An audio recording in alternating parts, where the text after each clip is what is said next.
It's interesting when you look through the data and also what the authority behind the data is saying about the risks ahead for the world's second largest economy, because China's economy is accelerating despite the war in the Middle East. At least for now. China had a strong start to the year. Its economy grew 5% the first quarter, up from a year ago on the back of strong policy support, on the back of strong exports. But China is warning that the outlook ahead is going to be very, very uncertain. China is also the world's largest importer of energy. And despite that, it has managed to shield itself from the Iran oil shock, much more so than many of its neighbors here in Asia, because China was prepared. And I want to show you how.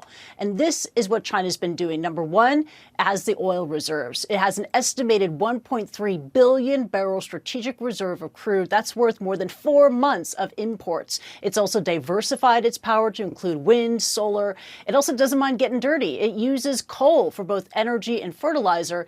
And as soon as the war broke out, as we've been reporting here on CNN, China curbed exports of energy like diesel, gas, and jet fuel, keeping it for itself. So China may be shielded, but China is still vulnerable. It's vulnerable to rising prices as well as falling demand for its exports. And this is why we heard this warning from the authority that released the GDP figures earlier today in Beijing. According to China's National Bureau of Statistics, they said this, quote, external conditions have become more complex and volatile, while structural imbalances at home, marked by strong supply and weak demand, remain pronounced, unquote. And Alex, there were already signs of strain. In March, China's factory gate prices rose for the first time in more than 3 years, and higher prices are not good for an export-dominant economy. Back to you, Alex.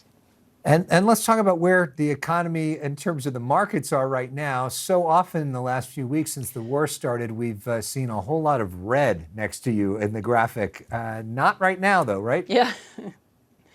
Nope, we're seeing a whole lot of green. It's really interesting to see how, investors are in very much a buying mood here in the Asia Pacific region, tracking the gains that we saw in the U.S. overnight, gains based on strong earnings reports, corporate fundamentals, as well as optimism that somehow the U.S. and Iran will be able to hash out a deal to extend the ceasefire. And that's why you're seeing here gains in Japan, the Nikkei 225 up 2.4%, the Seoul Kospi gaining 1.6%. Here in Hong Kong, the Hang Seng is up 1.5%.